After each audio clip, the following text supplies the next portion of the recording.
एक शरीफ नौजवान जिसे कदम कदम पर संसार किया गया। जालिम माशरे की नाइंसाफियों, करप्ट पुलिस और दौलतमंद बदमाशों ने उसे भी एक गुंडा बनने पर मजबूर कर दिया। और जब एक शरीफ इंसान जराइम पेशा बन जाए तो वो सब गुंडों से ज्यादा खतरनाक हो जाता है। एक बदकिस्मत नौजवान जिसे जुर्म की दलदल ने एक आतिशफशां बना दिया। बदले की आग में जलते एक शरीफ नौजवान की कहानी।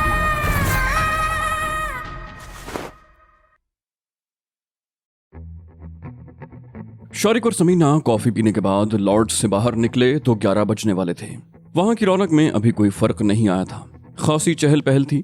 शारिक समीना का हाथ पकड़े टहलता हुआ रीगल चौक पर आ गया। समीना कुछ अजीब सा महसूस कर रही थी। एक उलझन थी और ये उलझन उस लिबास की वजह से थी जो शारिक ने उसे पहनाया था। लिबास बदलने से उसकी फितरत तो नहीं बदल गई थी। वो थी तो औरत ही। उसके अंदाज में झिझक नुमाया थी। सामने से 2 आदमियों को आते देखकर उसने गैर इरादी तौर पर शारिक के हाथ से अपना हाथ छुड़ा लिया, लेकिन कुछ देर के बाद शारिक ने दोबारा उसका हाथ पकड़ लिया।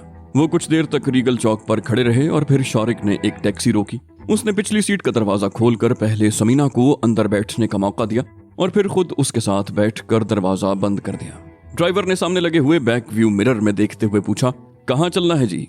शारिक ने मुख्तसर से जवाब दिया, मुजंग। टैक्सी हरकत में आ गई और माल रोड से निकलकर मुख्तलिफ सड़कों पर दौड़ने लगी। शारिक समीना के साथ चिपका बैठा था। समीना सरक कर दूसरी तरफ हट गई। शारिक के होंठों पर खफीफ सी मुस्कुराहट आ गई। वो समीना की झिझक को समझ गया था। मुजंग चौक पर उन्होंने टैक्सी छोड़ दी और सड़क पार करके पैदल ही तवेले वाली गली की तरफ चलने लगे। चौक पर रौनक थी। टिक्के कबाब, कोल्ड ड्रिंक्स, पान, सिगरेट की दुकानें और रेस्टोरेंट खुले हुए थे। अलबत्ता गलियों की तरफ सन्नाटा था। इक्का दुक्का लोगों की आमतरफ थी। शारिक जब उस गली में मुड़ा तो समीना किसी कदर झिझकी थी। उस गली में ज्यादातर वर्कशॉप थे जो बंद थे। गली में दोनों तरफ मुख्तलिफ किस्म की गाड़ियों के ढांचे पड़े हुए थे। समीना इधर उधर देखती हुई खामोशी से उसके साथ चलती रही और जब शारिक एक बहुत बड़े फाटक में दाखिल हुआ तो समीना के दिल की धड़कन एकदम तेज हो गई। उसने उलझी हुई नजरों से शारिक की तरफ देखा। बोला, ये तुम मुझे कहाँ ले आए हो? शारिक ने कहा, डरने की जरूरत नहीं है, आ जाओ। फाटक के अंदर बहुत बड़ा अहाता था। बहुत से तांगे खड़े थे और कई घोड़े भी बंधे हुए थे। घोड़ों की लिद की बू से समीना का दिमाग फटा जा रहा था। उसने हाथ नाक पर रख लिया। वो तुअन व करहन शारिक के साथ आगे बढ़ती रही। अभी वो चंद ही कदम आगे बढ़े थे कि एक आदमी अचानक ही तांगों की आड़ से निकलकर सामने आ गया। शायद वो उन्हें रोकना चाहता था, लेकिन उसने शारिक को पहचान लिया। उसने शारिक को सलाम किया और समीना की तरफ देखता हुआ तांगों के पीछे गायब हो गया। समीना रुक गई थी। उसके दिल में एक अनजाना सा खौफ उभर आया था। सुनसान गली, तांगों का तवेला और एक आदमी का पुरस्कार तौर पर सामने आना और शारिक को सलाम करके गायब हो जाना। शारिक उसे यहाँ क्यों लाया था? ये सवाल बार बार समीना के जहन में सर उठा रहा था। उसका दिल चाह रहा था कि यहाँ से भाग जाए। वो गैर इरादी तौर पर रुक गई और खौफजदा सी नजरों से इधर उधर देखने लगी। शारिक 2-3 कदम आगे जा चुका था। उसने फौरन ही महसूस कर लिया कि समीना पीछे रह गई थी। उसने पीछे मुड़कर देखा और फिर उसके करीब आकर हाथ पकड़ लिया। वो एक बार फिर आगे बढ़ने लगे। इसी दौरान एक और आदमी सामने से आकर उनके करीब से गुजर गया। उसने चादर की बुक्कल मार रखी थी। वो आदमी उनकी तरफ देखता हुआ खामोशी से उनके करीब से गुजर गया। सामने किसी जगह बांस के पोल के साथ 100 वॉट का बल्ब जल रहा था। उसकी रोशनी अहाते का अंधेरा दूर करने के लिए कतई नाकाफी थी, लेकिन बहरहाल इस मुर्दा सी रोशनी में रास्ता देखा जा सकता था। समीना का खौफ बढ़ता जा रहा था। ये माहौल ही ऐसा था कि जहाँ आने वाला कोई भी अजनबी खौफजदा हुए बगैर नहीं रह सकता था। समीना को एक भारतीय फिल्म याद आ गई जो उसने तकरीबन 1 साल पहले देखी थी। वो छुट्टियों पर लाहौर आई हुई थी और रात का ज्यादा वक्त VCR पर फिल्में देखते हुए ही गुजरता था। वो फिल्म भी उसका भाई लेकर आया था।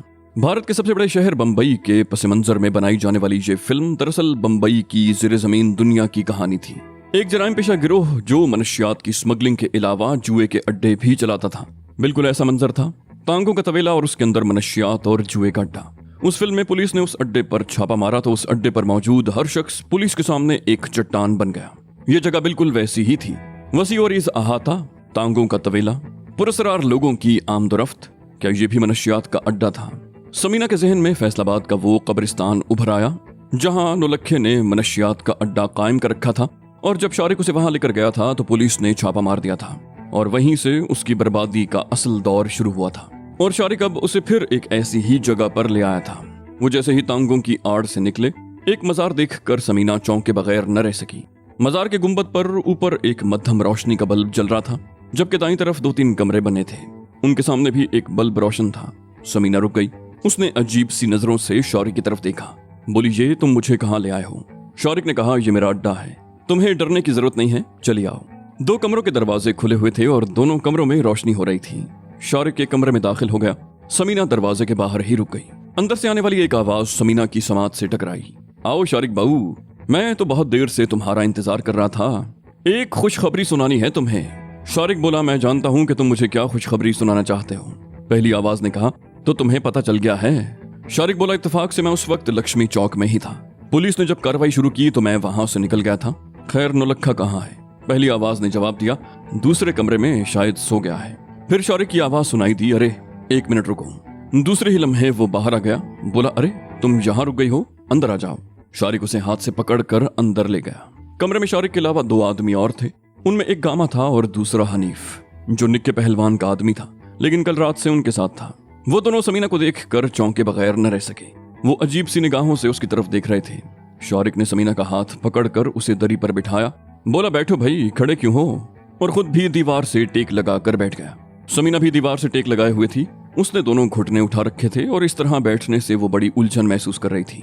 गामे ने शौरिक की तरफ झुकते हुए सरगोशियाना लहजे में कहा, ये कौन है शौरिक बाबू? शौरिक ने कहा, अपना दोस्त है, जरा नौलखे को बुला कर लाओ। गामा बाहर निकल गया। कुछ देर के बाद वापस आया तो उसके साथ नौलखा भी था। उसे सोते से जगाया गया था और वो आंखें मल रहा था। उसने पहले शौरिक की तरफ देखा और फिर समीना की तरफ देखने लगा। शौरिक ने पूछा, इसे जानते हो नौलखे? नौलखा चंद लम्हे समीना की तरफ देखता रहा, फिर नफी में सर हिला दिया। समीना के होंठों पर खफीफ सी मुस्कुराहट आ गई। नौलखा एक बार फिर चौंक गया। बोला, 1 मिनट शौरिक बाबू, ये? शौरिक ने उसे टोका। बोला, बस, अगर पहचान गए हो तो खामोश रहो। फिर वो गामे की तरफ मुतवज्जे हुआ। बोला, हाँ गामे, तुम कुछ कह रहे थे? मेरा मतलब है वो खुशखबरी, लक्ष्मी वाले ड्रामे से पहले कुछ हुआ हो तो बताओ। गामा बोला, आज दिन में किसी ने पुलिस को टेलीफोन पर इत्तला दी थी कि निक्का पहलवान को कत्ल कर दिया गया है। फोन करने वाले ने उस जगह की निशानदही भी की थी जहां निक्का पहलवान को कत्ल किया गया था। पुलिस ने एक भारी जमीयत के साथ माझे गुज्जर के गांव वाले डेरे पर छापा मारकर उसके एक बंदे को गिरफ्तार कर लिया और उसकी निशानदही पर गोबर में दबी हुई लाश भी बरामद कर ली। शौरिक ने पूछा, तुम्हें ये सब कुछ किसने बताया है? गामे ने करीब बैठे हुए हनीफ की तरफ इशारा किया। बोला, हनीफ ने। वैसे भी ऐसी खबरें तो जंगल की आग की तरह फैलती हैं शौरिक बाबू। शौरिक ने पूछा, और माझे गुज्जर का क्या हुआ? इस मर्तबा हनीफ ने कहा, वो पुलिस के हाथ नहीं लगा शौरिक बाबू। मैं थोड़ी देर पहले ही गवाल मंडी से आया हूँ। पुलिस ने माझे गुज्जर के निस्बत रोड वाले अड्डे पर छापा तो बड़ा जबरदस्त मारा था, लेकिन माझा गुज्जर कुछ ज्यादा ही चालाक साबित हुआ। वो भाग गया, लेकिन उसके 2 बंदे पुलिस के हाथों मारे गए। एक पुलिस वाला भी अगले जहान पहुंच गया। अड्डे में जितना भी माल था वो पुलिस के कब्जे में है। शौरिक के होंठों पर मुस्कुराहट आ गई। बोला, वेरी गुड। और मौलवी हमीद का क्या हाल है? गामे ने कहा, उसके कदम जम रहे हैं शौरिक बाबू, फिलहाल उसे कोई खतरा नहीं है। माझे गुज्जर की तो कमर ही टूट गई है, उसे संभलने में बड़ा वक्त लगेगा और उस वक्त तक मौलवी हमीद ही नहीं, पूरे शहर में हमारे कदम जम जाएंगे। शौरिक ने कहा, माझे गुज्जर को तुम इतना कमजोर और बेबस मत समझो। उसे ये जो चोट लगी है वो इसे आसानी से बर्दाश्त नहीं करेगा। उसका वार बहुत खतरनाक होगा। अपने तमाम आदमियों को खबरदार कर दो कि वो मोहतात रहें। समीना दीवार से टेक लगाए बैठी उनकी बातें सुन रही थी। उसके जिस्म में सनसनी की लहरें दौड़ रही थीं और दिमाग में आंधियां सी चल रही थीं। ये लोग कत्ल गारत की बातें इस तरह कर रहे थे जैसे किसी इंसान की जिंदगी उनके लिए कोई अहमियत ही न रखती हो। समीना ने कनखियों से शौरिक की तरफ देखा। वो सोच रही थी कि ये शायद शौरिक का असल रूप था जो उसके सामने आ रहा था। शौरिक के बारे में ये इंकिशाफ उसके लिए खासा सनसनीखेज साबित हुआ था कि वो एक बहुत बड़े गिरोह का सरगना है और किसी दूसरे गिरोह से भी उनकी दुश्मनी चल रही है। समीना को अब ख्याल आ रहा था कि शौरिक उसे बिला मकसद लक्ष्मी चौक लेकर नहीं गया था। उसे पहले से ही मालूम था कि पुलिस निस्बत रोड पर छापा मारने वाली है।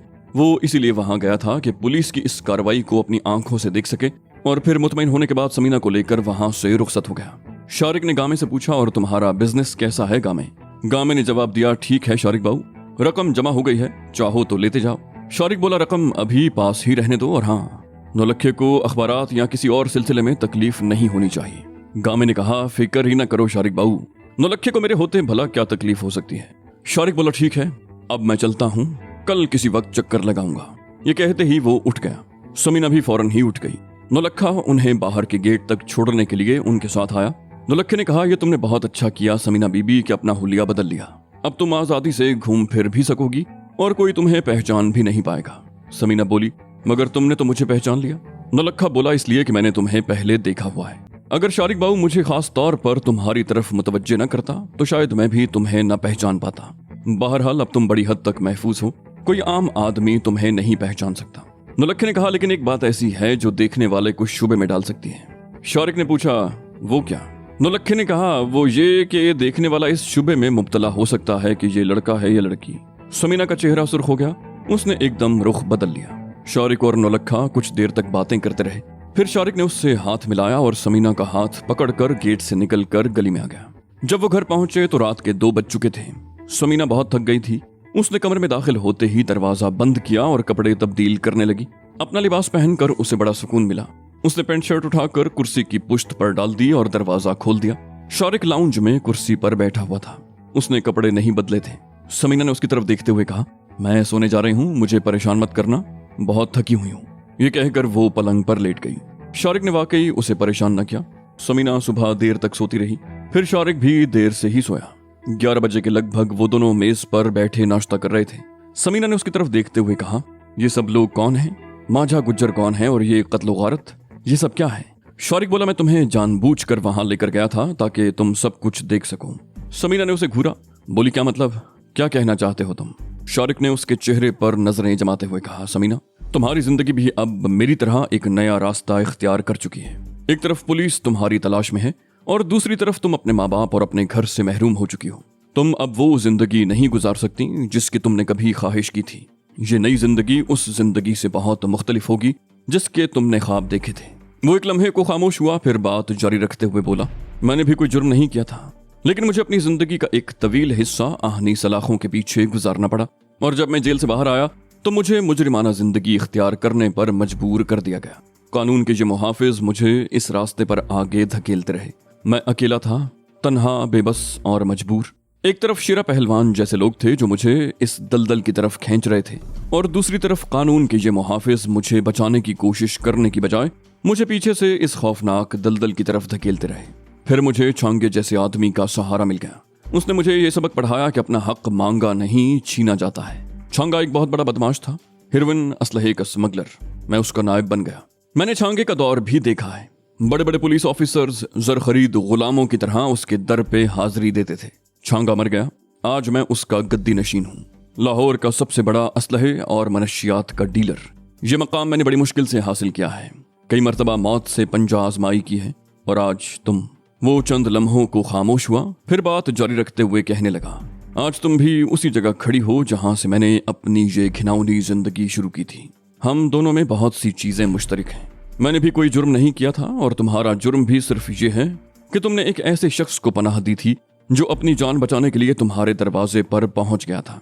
मुझे पनाह देना ही तुम्हारा सबसे बड़ा जुर्म बन गया और फिर मेरी तरह तुम भी इस दलदल में धंसती चली गई जिससे निकलना मुमकिन नहीं। हम दोनों में फर्क सिर्फ इतना है कि मैं अकेला था, बेसहारा था, कोई मेरी पुश्त पनाही करने वाला नहीं था। लावारिस होने की वजह से मैं कानून के मुहाफिजों और जराइम पेशा लोगों के हाथों खिलौना बना रहा। वो मुझसे खेलते रहे, लेकिन तुम तन्हा नहीं हो, मैं तुम्हारे साथ हूँ। मैं तुम्हें इन लोगों के हाथों का खिलौना नहीं बनने दूंगा।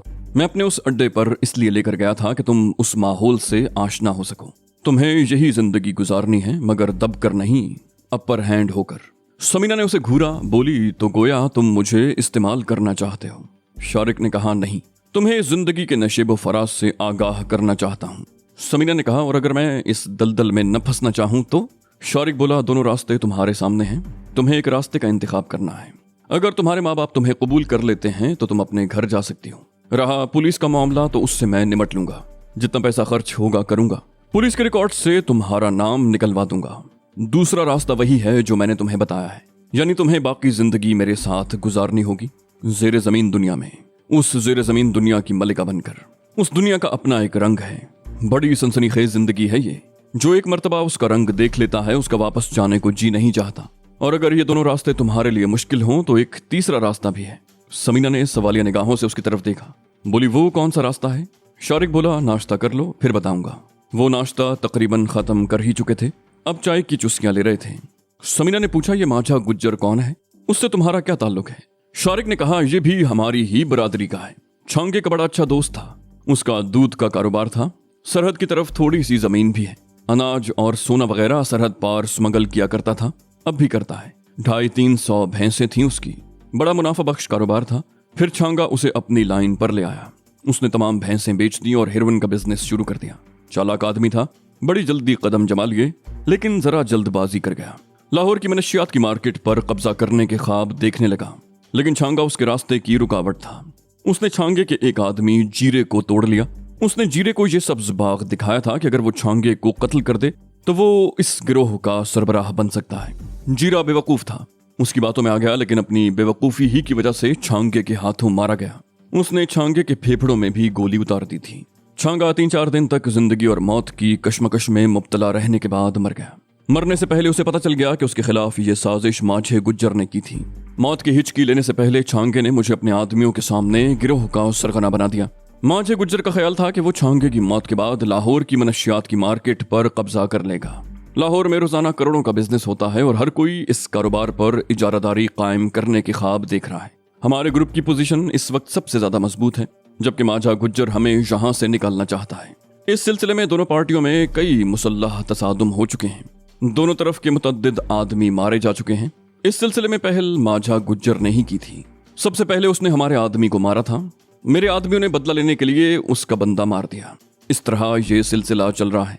2 दिन पहले उसने हमारे एक आदमी को मारकर उसकी लाश गोबर में दफन कर दी। हमने उसका एक आदमी पकड़ लिया जिसने हमारे आदमी के कत्ल का इतराफ कर लिया और यह भी बता दिया कि उसे कहां दफन किया गया है। मैंने गुमनाम फोन के जरिए पुलिस को इत्तला दे दी। पुलिस ने माझे गुज्जर के गांव वाले डेरे पर छापा मारकर गोबर में दफन वो लाश बरामद कर ली और उसके 2 आदमियों को हिरासत में ले लिया। आम हालात होते तो माझा गुज्जर अपने आदमियों को छुड़ा चुका होता, लेकिन मैंने उसे टिकने और सोचने का मौका नहीं दिया और उसके निस्बत रोड वाले अड्डे के बारे में पुलिस को इत्तला दे दी। पुलिस ने जब वहां छापा मारा तो हम दोनों भी लक्ष्मी चौक पर मौजूद थे। फायरिंग की आवाजें तुमने भी सुनी, लेकिन अफसोस तो मुझे इस बात का है कि माझा गुज्जर भाग निकलने में कामयाब हो गया, लेकिन उसे जो नुकसान हुआ है उसका भी मुझे अंदाजा है। पुलिस की इस कार्रवाई में माझे गुज्जर के 2 बंदे मारे गए। उसे अपने आदमियों के मरने की कोई फिक्र नहीं होगी। उसे सबसे ज्यादा अफसोस तो अपने माल का होगा जो पुलिस के कब्जे में चला गया। ये माल 1 से 1.5 करोड़ तक का हो सकता है और मैं जानता हूं कि माझा गुज्जर खामोशी से बैठेगा नहीं, वो बहुत जल्द हम पर वार करेगा। समीना ने तंजिया निगाहों से उसकी तरफ देखा। बोली, ये सब कुछ तुम मुझे इस तरह बता रहे हो जैसे तुमने कोई तारीखी कारनामा अंजाम दिया हो। शारिक ने उसके चेहरे पर नजरें जमाते हुए कहा, समीना, पुलिस और जराइम पेशा लोगों के हाथों तंग आकर जब मैंने इस लाइन में कदम रखा था तो इसका एक मकसद था। मैंने अहद किया था कि इन लोगों के अंदर रहकर इनका सफाया करता रहूंगा। शुरू में कुछ किया भी था। मैंने पुलिस के आला अफसरान को बाज बड़ी मछलियों के बारे में इत्तलात फराहम की थी और पुलिस ने उनके खिलाफ मौसर कार्रवाई भी की थी। शिरा पहलवान लाहौर की मनशियात की दुनिया का बेताज बादशाह समझा जाता था, लेकिन मैंने पुलिस के आला अफसरान को उसके खिलाफ कार्रवाई करने पर मजबूर किया और आज कोई शिरा पहलवान का नाम भी नहीं जानता। ये हकीकत है कि पुलिस अगर दयानतदारी से काम करे तो कोई जुर्म नहीं पनप सकता, लेकिन अफसोस की बात यह है कि पुलिस में कुछ नहीं, बहुत सी काली भेड़ें घुस आई हैं। बेशतर लोग ये अज़्म लेकर इस महकमे में आते हैं कि वो दौलत बनाएंगे और अपने इस मकसद में कामयाब भी रहते हैं। पुलिस को सबसे ज्यादा कमाई इन जराइम पेशा गिरोहों से और इनकी आपस की लड़ाइयों से होती है। 2 गिरोहों के किसी तसादुम में दोनों तरफ के कुछ आदमी पकड़े जाते हैं और उन्हें छुड़ाने के लिए पुलिस को लाखों रुपए की रिश्वत दी जाती है। ऐसे ही लोगों की वजह से पुलिस वालों के बैंक बैलेंस बढ़ते रहते हैं और उनकी जायदादों में इजाफा होता रहता है। तुम्हें ये जानकर हैरत होगी कि मैं अपने इलाके के SHO को 1 लाख रुपया माहवार भत्ता देता हूँ।